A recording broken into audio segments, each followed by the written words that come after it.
know who you are before we get started, and we're going to jump in. All right, so what's poppin', everybody? My name is Terrone Francis. Let's see. I am a human resources manager. I am also an investor. That's pretty much all I can really say about it. I'm an investor. I invest my money in a lot of different vehicles, but for the most part, I'm also on my journey to becoming a serial entrepreneur. So that is what I plan to do. Yeah. And for y'all who don't know me, my name is LaTecia Yarbrough. I'm also the founder of iRise Wellness, where we invest time and energy into people of color for holistic wellness. So in our part one, Terry, we talked about, what's up, Dave? Yeah. In our part one, we talked about having a plan in place for your finances, and also understanding a plan for your income, your saved income in the ways. And you talked about having no room for emotions because that's not a place for it, to leave it at the door.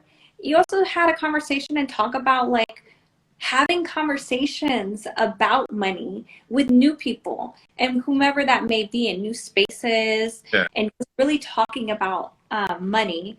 And the last thing you left with us is don't follow the media. Create your own plan in place. So as we get into this process of talking about investment mindset, if you can talk a little bit more about the next steps after these step 6 that you provided from us before. All right, so for the most part, steps like the next steps after you've already put these things into place is to really, dive into it, right? Dive into it, start investing, invest in vehicles, utilize your money and start doing those things, right? But a lot of the time, what I really wanted to outline here is that you have to figure out what direction you want to go into, right? Because a lot of people might come back at you and be like, okay, I can have a plan. You know what I'm saying? I understand the emotional aspect has to be taken out of it. I understand the big picture holistically, what I'm supposed to be doing. I'm out there having conversations about money, and I'm not paying attention too much to what everyone else is doing. So now that I have these things in place, what do I do? You know what I'm saying? Like, people might want to go, okay, what's next? What do I do? Yep. And so you have to understand one thing is what works for you is not going to work for the next person. So everyone's going to have their own financial journey. Everyone's going to do their own thing a little bit differently, right? Me and you are two uniquely and different individuals, right? Yeah. A certain way that you want your finances to accumulate in your life versus how I want my finances to accumulate in my life. And so everyone kind of has to understand what the reasoning is, and the only way you can do that is just by trying, right? And so you never have to overcommit your funds, and that's what I always try to tell people. You never have to start off with a little bit and try to understand it slowly so you can get a better idea of what's going to better work for you in the future. And a couple other details that I could provide is I was going to go down kind of the things that I've invested in or the things that I've taken action upon. And the reasoning why I've done that to kind of help provide clarity as to why you would look at a lot of different avenues in different ways. So let's start with what avenue did you first start with? Where was your first chopping block in the investment, just mindset and just investing period? And then just thinking about how much did you have to start that journey? Yeah, so for me, it started off with investing in stocks. And so I was a little bit fortunate in my situation. So when I graduated college, I happened to get a job with a company that would offer me some of their stock value, right? So they offered that to me in the form of a bonus that you have the option to take out whenever you want to after you've hit, I guess you can say, certain conditions, right? And so that was like kind of my first introduction to like investing, and I was like, what is this? What's happening here, right? So I'll get into a little bit of detail. So when I got the bonus, it was at a lower substantial amount. So I guess I can't really get into it without like explaining it all the way in detail. So how the company works is that they offer you stocks, but the longer you stay with the company, the more of them you get. So they give them to you in maybe semesters or trimesters, right? And Mm-hmm. so you're looking at the stock value at the time that they give it to you. So for me, I jumped into this company when their stock value was roughly around $600. Um, Mm-hmm. by the time right now to this day, their stock value is about $3,100 right now, which is substantial. So when they offered me the original bonus, it is now substantially bigger, right? Yeah. And I had to watch it grow because I had to wait till those trimesters or those trimesters pass by. But one of the things that I thought was probably very unique for me to do was when I received those stock bonuses and when those trimesters got hit, I chose not to sell those, those assets. I was like, you know what, I'm gonna just leave those there and leave them alone. And Mm-hmm. so by leaving them alone, I've watched what people mostly say about investing. Let it do its own thing. Yeah, let it do it. Yeah. Let it do its own thing. Trust the market, trust your decision, right? And so what I've done is I've just said, you know what? I'm already working for this company. Let it ride. And the Mm-hmm. thing ride and ride, and it's grown substantially. So from there, I then started to take my own steps in investing in other companies on the side, right? To try and Yeah. right. So that's, I think, the first way that I got into it. And then I started to practice, and then I understood for me the type of stocks that I want to invest in, right? So when we talk about investment strategies or having an investment plan, buying stocks is one of your plans. You might want to look at, okay, am I looking into long-term stocks? Am I looking into short-term stocks? Am I looking to high dividend stocks? Right? Because there's different types of stocks that you What can. what would be the difference between those? Between long term, short term, high dividend? What would be the difference between those? And maybe what companies offer those as an Yeah. example. So there's companies, they do a lot of different things with the money that is invested into them, right? And so there's some companies that will take your funds. Let's say, LaTecia, you take, 50 of your dollars and you're going to invest it into McDonald's, right? And this is actually true to McDonald's. McDonald's will say, you know what, TC, thank you for investing in us. On this $5 that you offer us, we're going to offer you a 4% dividend on that, Mm-hmm. right? And that's how they incentivize you to continue to invest with them, right? It's like, okay, you're getting 4% back of that in a return. Yep. So now that you put your $5 out of there, you're getting some change, but you're getting something back, and you're like, "Ooh, Yeah. this is nice," And so Yep. that money continues to compound on itself. And instead of having $5 in that company, you got $50,000, right? And you're getting, maybe $2,000 annually from your investments in that stocks, right? So that's one way that companies pay out to their investors. Another way how they do it is that they take the money and they reinvest it into themselves. And we Yep. call it rapid growth stocks, right? You can think of the Teslas, you can think of the Amazons, right? Those stocks, they grow substantially really quickly because they're taking a lot of that money that they're getting from their investors and they're just saying, okay, we're putting it back into the company, we're putting it back into the company. And so there's different strategies for each one. And then you got your companies like, let's say, Walmart, or let's see, Walt Disney, right? That their Mm-hmm. stock is not volatile. So, and what I mean by volatile is it doesn't jump up or jump down substantially at any Mm-hmm. time.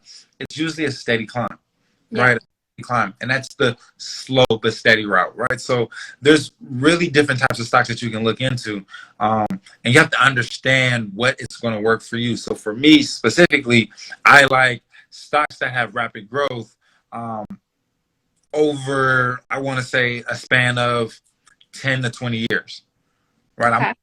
looking for the boomers of the companies that are coming out and doing great new hot things. You can invest in them early. Their stock price can rise substantially, and you can take on a substantial amount of profits from that, right? So Yeah. that's what I like to utilize. And then, so I'm invested into the Teslas. I'm invested into a couple other stocks that I feel like are more volatile and that have potential to grow super fast. And And what platform do you use to you do your stock investing? For my stock investing, I use TD Ameritrade. Okay. And the reason why I use that, and I always tell people this, because it's usually easier to use like a Webull or what's the other one that everyone uses? Robinhood. So I did some studies on a couple of these things, and what they said was that Robinhood, the way that it's designed like a social media app. And the reason for that is because they want you to make decisions on this based on what you're seeing a lot more quickly. And so there is a study that shows that there is more trades happening on Robinhood than there are on any other platform, because it's the way that they display the information for you. It makes people impulsive to make trades and things like that. TD Ameritrade is a little bit more sophisticated, and you have to really understand what you're doing, but you also have to make an executive decision on what you're going to do with your money. And so I think that platform works better for me in that aspect. Now, there is some cons to this platform. On Robinhood, you can buy portions of stocks. So what I mean by portions of stock, let's say Amazon stock is $3,100. What if you, LaTecia, do not have $3,100 to invest into Amazon, right? Yeah. You can $30-$40 and still buy a portion of the stock. But with trade, you have to buy the stock as a whole. Yeah. So okay, that makes sense. So what would be the next steps? You're talking about investing into stocks. What would be something else investing into? So another thing that we invested into. So let's go ahead. I got a couple of lists here that I'm in there. So started going away from the stocks. We want to jump into REITs. So REITs are real estate investment stocks. So they're like stocks. And I really like this because this has been really super fun for me. What it is and broken down is that it's a company that buys real estate and then buys, and once what they do with it is they either hold it or they hold it for a little bit, then sell it for a profit and then pay it back. And so the government actually has rules on this company. This company, if they have a REIT stock, they have to pay 90% of their profits to their investors. Because they have to pay 90% of their profits to their investors, you usually have high dividend stocks. And so you're usually getting a lot of maybe 8%, almost 10% on a lot of your dividends. So this is fun here because what happens is that you don't have a lot of the ownership that is tied to having a property. We'll talk a little bit more about that. But right now is that, you have a middleman that's taking care of buying the property, acquisition, keeping it up, maintaining it, and then selling it off when it's worth a profit. Yeah. Kind of sit back and throw your money at it. And so that's pretty fun. And then you also get to utilize this by looking at all the different projects that you're in. And so I'm going to get into what platform that I use. And so the platform that I use, it is, what is it called? It loses me sorry about that. It loses me for a second. You can't just leave us. Yeah, sorry about that. What is it called? It's a platform that I use. I would like to throw it out there because if you use my username on there, I'm trying to throw that out there, trying to plug. You could put it in the chat below, but I think it's called below. Yeah, you can put it in the chat below, but what is it called? I have it too. Look in your email right now. It should be in your email. They send you your dividends via email.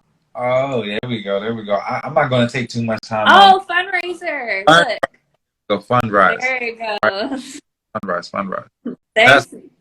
Thank you for that. I lost me for a quick second. So yes, FundRise. That was all D right there. Thank you very much. So yeah, FundRise is the platform that I use, and they actually break it down. They show you what you're getting back. They show you your percentage as you put. And what I do is I just invest a monthly amount into it. So I put like a $200, $300 in it a month, and they just take it. They do their thing with the money, and eventually I will have.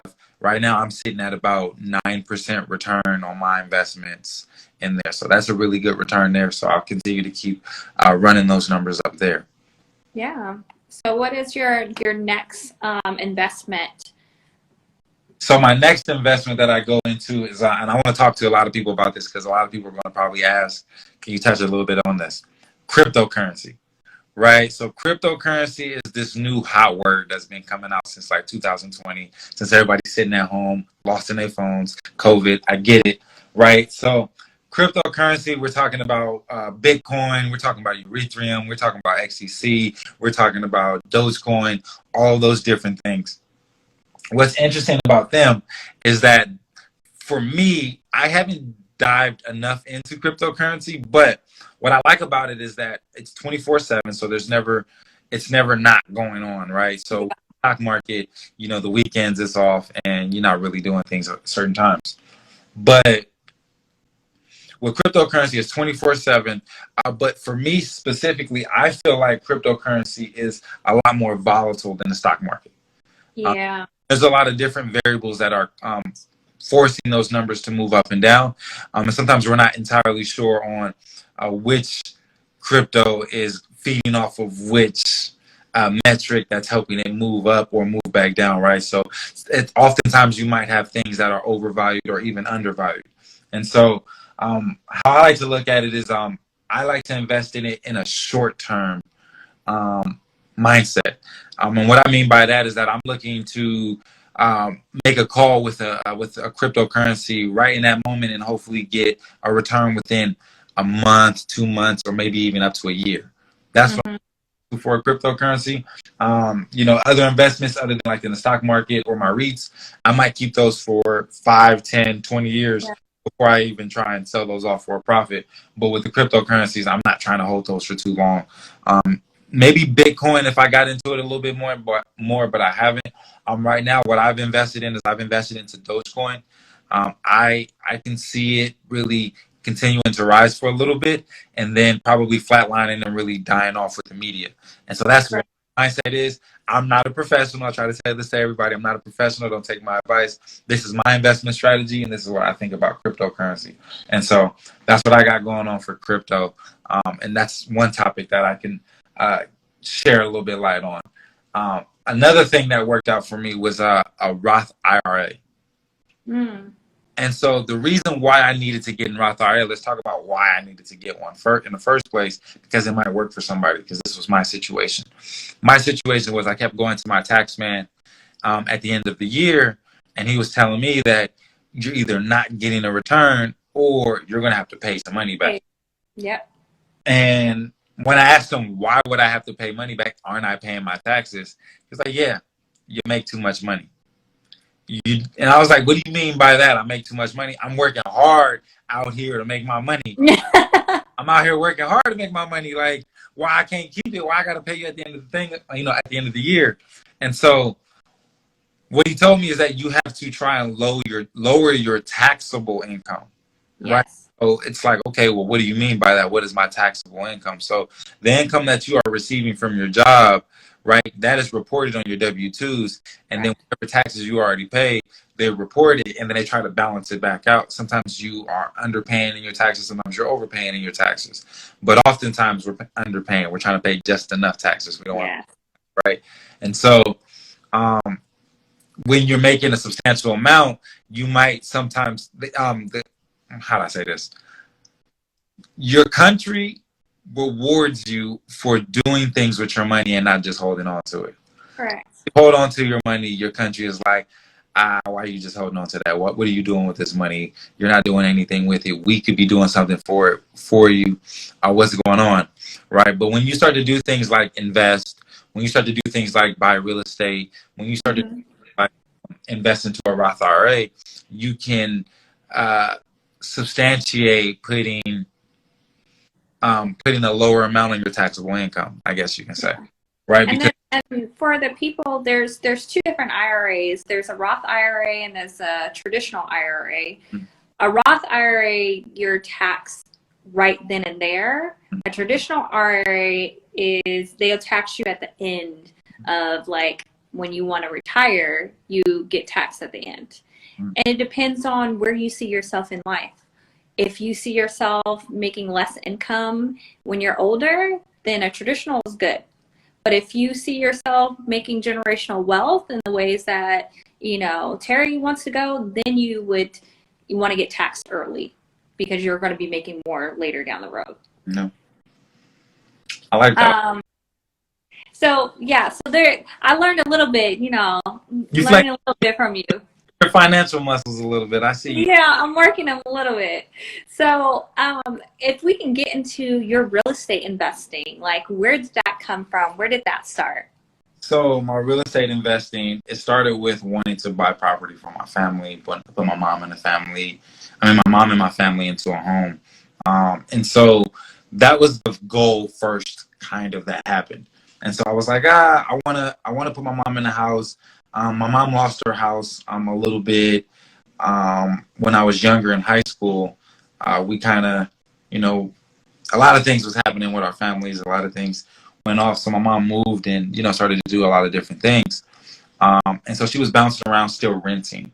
And I didn't, Yeah. I was really proud of her when she bought her first place. So I wanted to put her back in something that we can say was ours.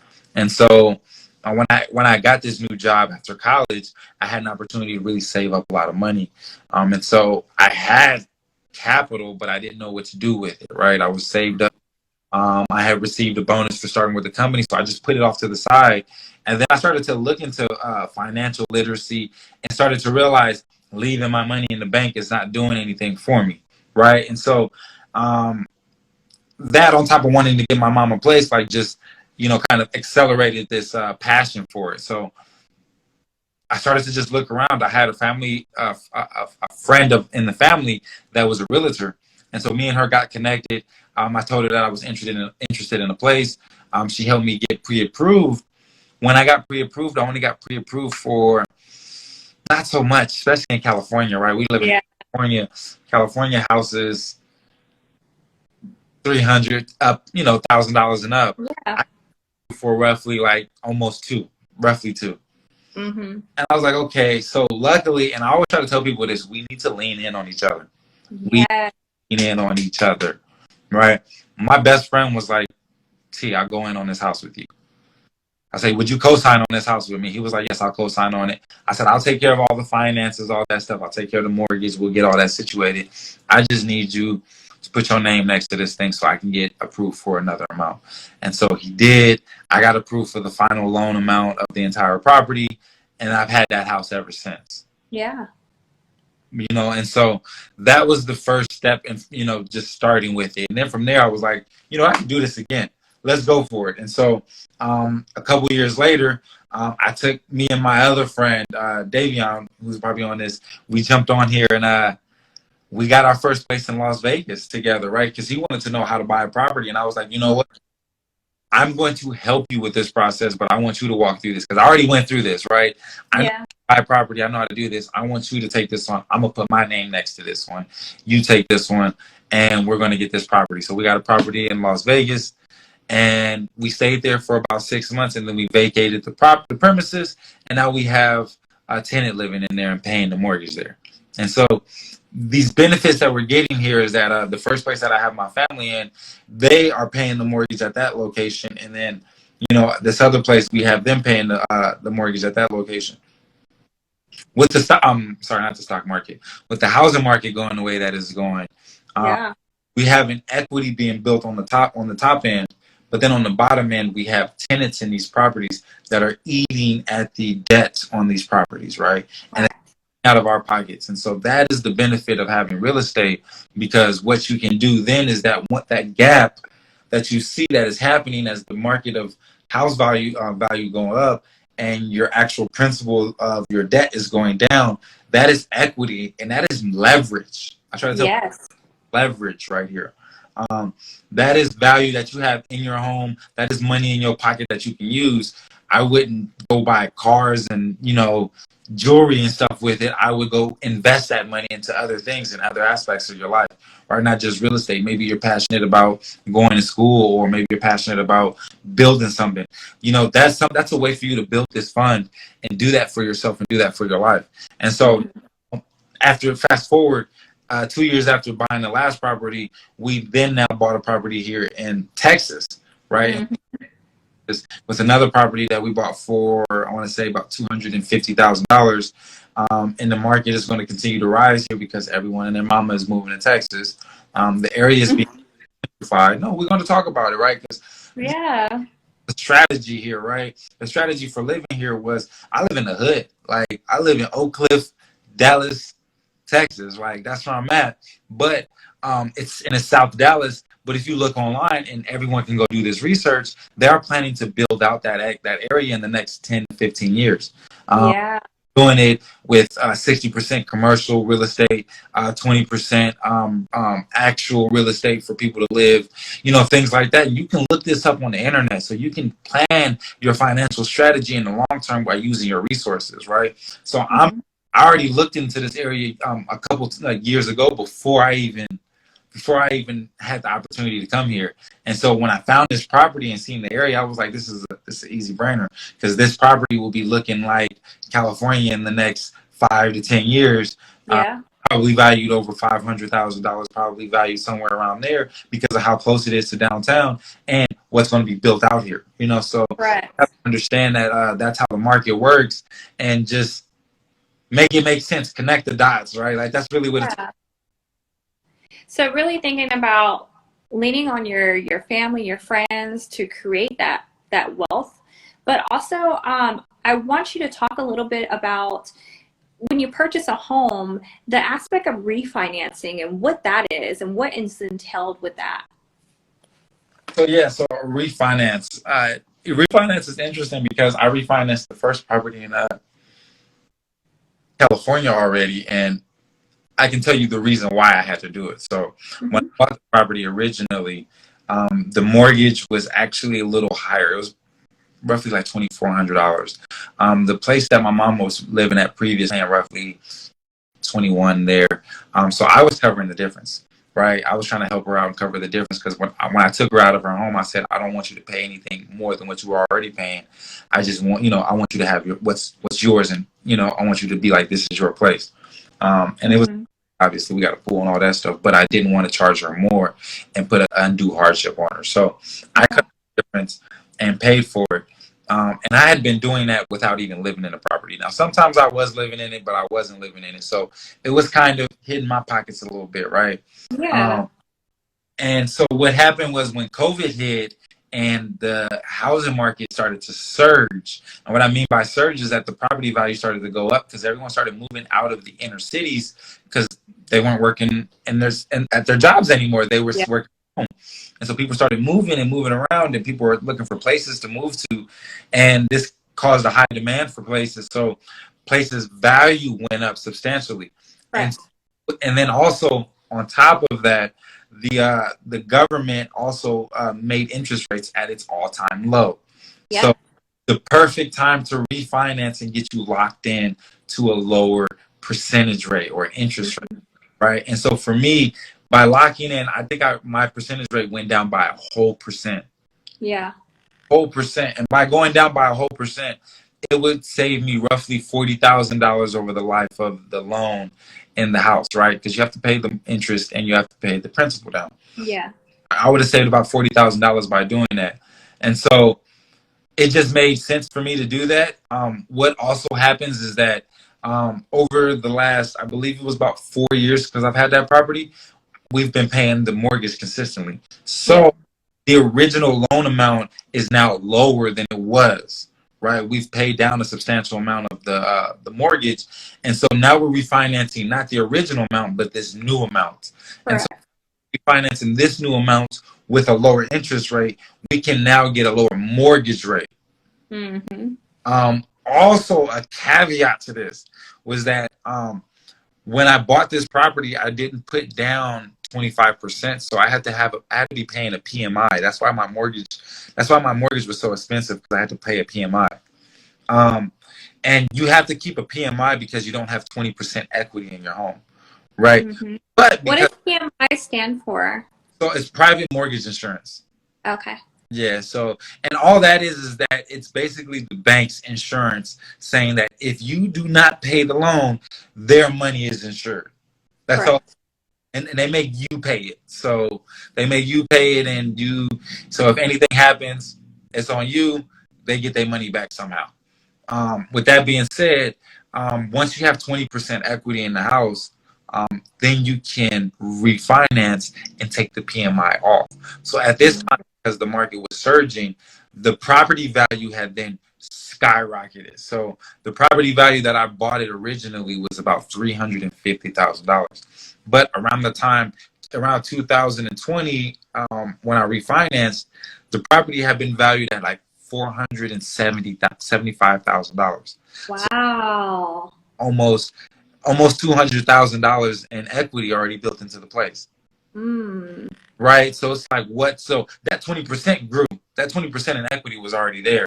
And so by refinancing it, I was able to get the PMI taken off, which lowered the mortgage payment, which now instead of what was it? Instead of paying money out of my pocket to cover the difference from my mom, what she's actually paying me now covers the mortgage and some. So I'm now able to pocket some money and put that up. And really, I'm not pocketing it. I'm just putting it up for repairs and stuff like that. But Yeah.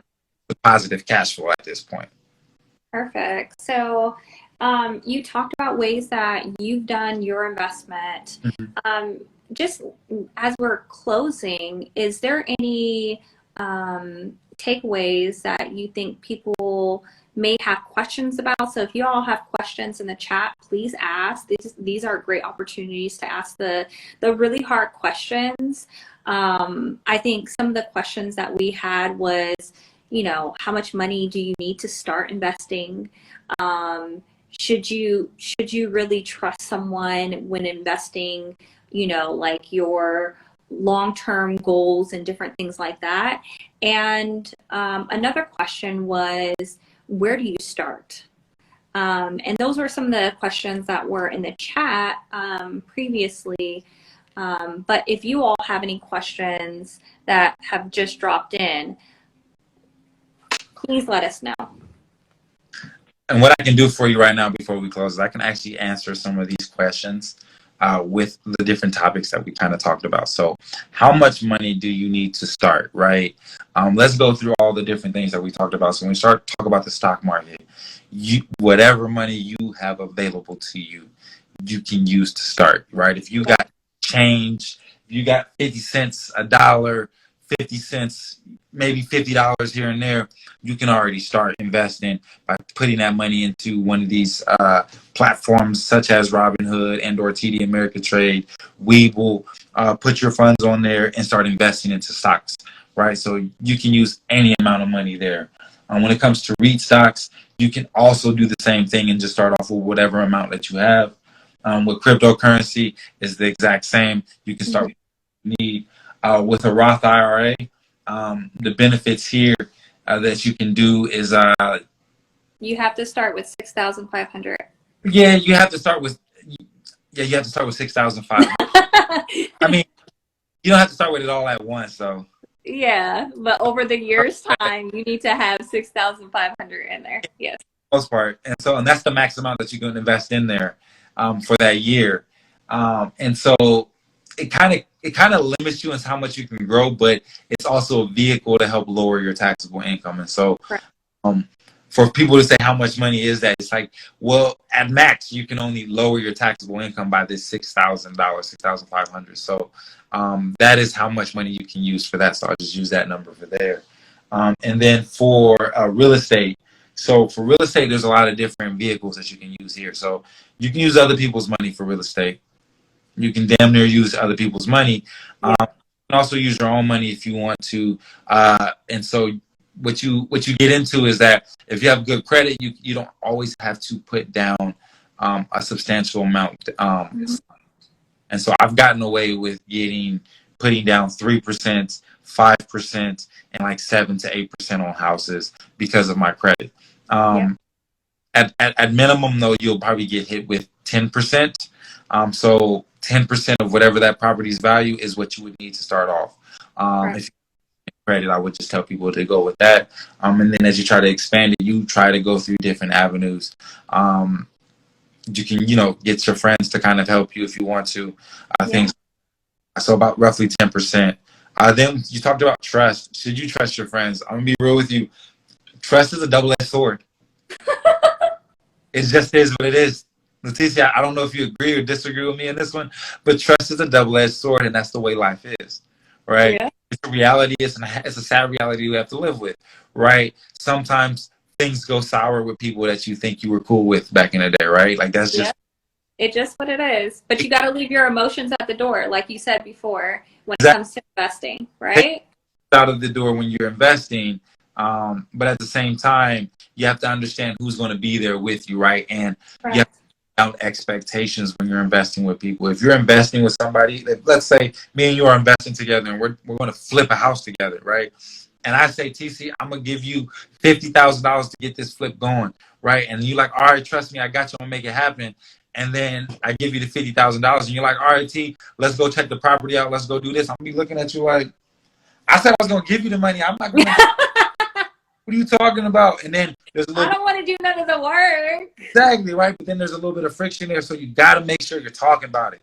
You got to make sure you're talking about it, right? You got to have that Talking about money is important. exact Yes.